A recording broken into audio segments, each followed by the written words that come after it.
Debati kushtetues për anashkalimin e gjykatës kushtetuese në procedurën e shkarkimit të Veliajt është i rëndësishëm vetëm për shtetin, jo për Veliaj.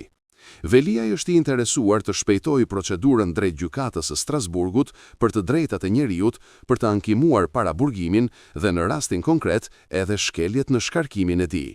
Prandaj debatet për shkarkimin e Veliajt duhet ndarë nga interesat juridike të Veliajt në këtë proces. Erion Veliaj nuk po lufton të jetë kryetar bashkie. Ai post ju rrëmbye përmes një aksioni politik në të cilin u përfshi me vetdije të plot, madje dhe me zell SPAK-u, opozita dhe vetë segmente të Partisë Socialiste, duke krijuar një precedent të rrezikshëm në Shqipëri, që një të zgjedhur mund ta rrëmbes nga zyra dhe pastaj me një procedurë të diskutueshme kushtetuese mund ta legjitimosh rrëmbimin e postit të tij. Por për të kjo është një çështje që ka mbaruar. Të vetmit që duhet të shqetësohen për këtë janë ata që janë ende të zgjedhur. Ai është i pandehur dhe interesi i tij është zbardhja e fabrikimit të akuzave dhe hedhja poshtë e tyre së paku në Strasburg në kushtet kur besimi tek sistemi ynë i ri i drejtësisë ka rënë në nivele më të këqija se sa ka qenë në drejtësinë e vjetër. Tani çdo betejë mes institucioneve në këtë drejtim do ta bëj edhe më qesharak shtetin. Fjala vjen, përfituroni dy skenaret e gjykatës kushtetuese. Skenari i parë, që ajo e shkarkon Erion Veliajn, pra e legjitimon shkarkimin. Pas kësaj krijohet precedent që çdo kryetar bashkie mund të paraburgoset nga një akuzë e krijuar me fabrikime, siç dëshmoi rasti italianit tek denoncimi për Veliajn dhe pastaj arrestohet për 3 muaj dhe ikën nga detyra. Nëse marrim skenarin tjetër, që gjykata kushtetuese nuk e shkarkon Veliajn, atëherë do kemi dy kryetar bashkie, një të zgjedhur më 9 nëntor dhe Erion Veliajn e pashkarkuar.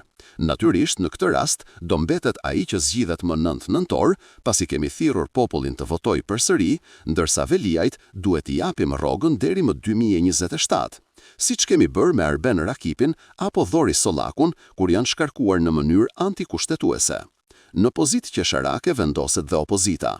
Ata e quajnë dekretimin e presidentit Begaj për datën e zgjedhjeve në Tiranë antikushtetues, por vetë kanë votuar shkarkimin e Veliajt në Këshill Bashkiak. Natyrisht nuk kanë bërë ndonjë shkelje kushtetuese duke votuar, pasi kanë shprehur vullnetin e tyre politik. Por nëse procesi sipas tyre është futur në rrugë antikushtetuese, atëherë ata janë në pozitë të vështirë lidhur me pjesëmarrjen në zgjedhje në Tiranë. Nëse i bojkotojnë zgjedhjet në Tiranë, do t'i quajnë frikaqak, dhe nëse marrin pjesë, do t'i quajnë sertifikues të shkeljes së kushtetutës dhe duken banale deklaratat që bëjnë sot. I vetmi që del më dinjitoz nga kjo histori është viktima e këtij procesi, Erion Veliaj.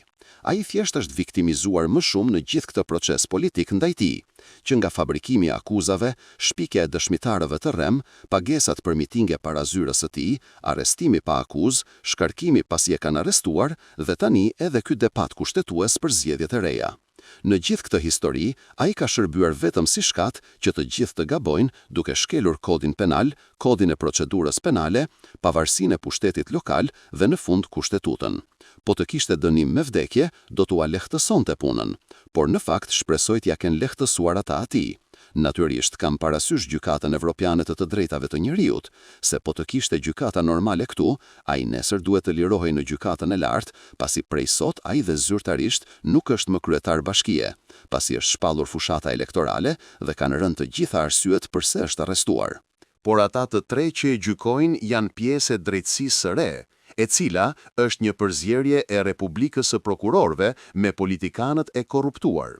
Nëse më parë kishim një republik kushtetuese me një gjyqësor të korruptuar, tani kemi një republik prokurorësh me politikan të korruptuar që u kanë dorëzuar republikën nga frika e të ardhmes së tyre, duke i përfshirë ata në vendime politike dhe zhvlerësimin e votës së qytetarëve. Kështu që kjo histori ka turpëruar të gjitha institucionet e shtetit dhe të drejtësisë, qeverinë dhe opozitën, të cilët të gjithë së bashku u përfshin në një betejë absurde, pa ndonjë shkak madhor, vetëm që të merrnin me do e mos për 45 ditë postin e kryetarit të Bashkisë së Tiranës, pasi kishin paraburgosur kryetarin pa akuzë. Mund të krenohen që ja arritën, të vjerë, por krenar.